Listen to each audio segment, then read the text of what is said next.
Saudara-saudara yang saya kasih di dalam Tuhan Yesus Kristus, sebelum kita membaca dan merenungkan firman-Nya, mari terlebih dahulu kita berdoa.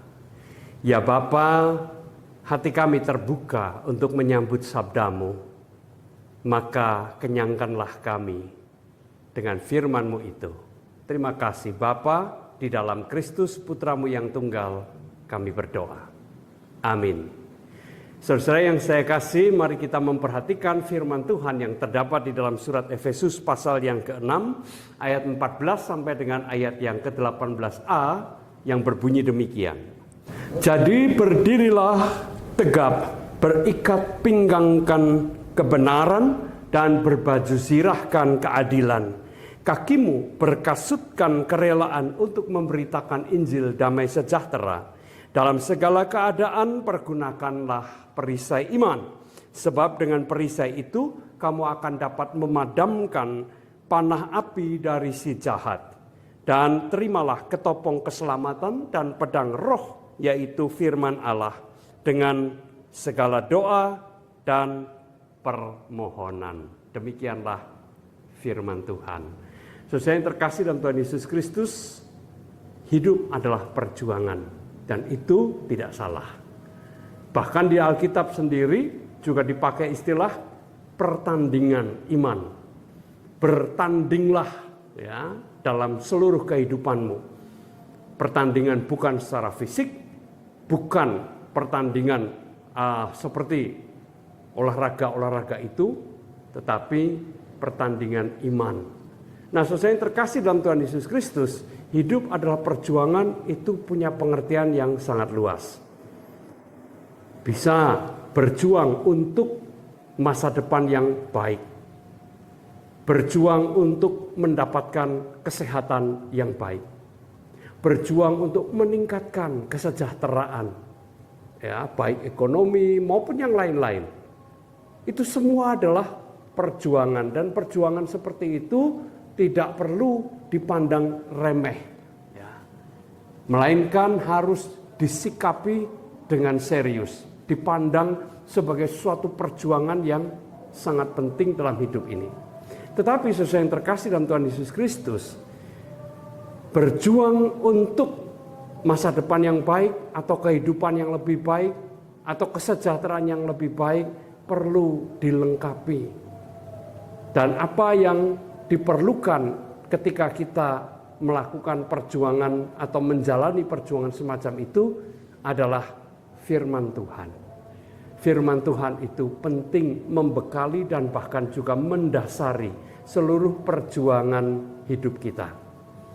Dalam surat Efesus dikatakan bahwa perjuangan kita bukanlah melawan darah dan daging, bukan mengalahkan orang lain, apalagi melukai dan membunuh orang lain, bukan. Perjuangan kita adalah melawan kuasa-kuasa yang merusak kehidupan kita, yang menjerumuskan kita ke dalam kehidupan yang tidak bertanggung jawab, kehidupan di dalam dosa, kehidupan yang menuju kepada kerusakan dan kehancuran. Itu perjuangan kita. Oleh karena itulah, untuk supaya dapat berjuang dengan baik, maka diperlukan landasan firman Tuhan. Apa yang dikatakan dalam surat Efesus tadi menggambarkan seorang prajurit dengan segala kelengkapannya sebelum ia maju berperang. Dikatakan bahwa semua simbol prajurit itu punya makna. Ya. Dalam perjuangan itu, setiap orang dipanggil untuk melakukan atau mewujudkan kebenaran, keadilan, kerelaan untuk mewujudkan damai sejahtera dari Allah. Dan kemudian juga bekal iman, yaitu percaya kepada Allah, dan juga senantiasa hidup di dalam keselamatan Allah, hidup secara baru, dan memiliki relasi hubungan yang akrab dengan Allah melalui doa-doanya. Sesuai yang terkasih di dalam Tuhan Yesus Kristus, semuanya itu sangat penting.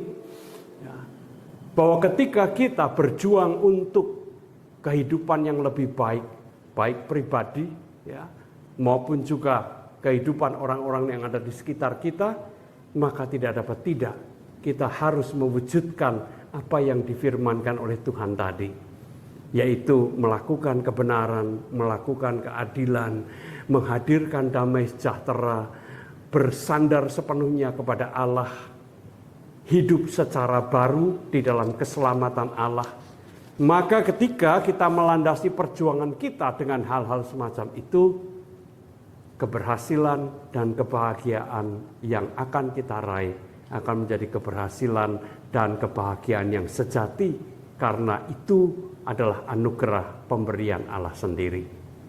Hiduplah dan berjuanglah dan landasilah segala sesuatunya dengan firman Tuhan. Tuhan memberkati kita semua. Amin. Mari kita kembali berdoa. Terima kasih ya Bapa, jikalau kami boleh diingatkan bahwa di tahun yang baru ini kami akan melanjutkan perjuangan hidup kami. Namun ya Tuhan, biarlah kami semakin melandasi seluruh perjuangan hidup kami dengan firman Tuhan, dengan kehendak Tuhan, supaya kami betul-betul meraih keberhasilan dan kebahagiaan yang sesungguhnya berasal dari Tuhan sendiri. Terima kasih Bapa, dalam Kristus kami berdoa. Amin.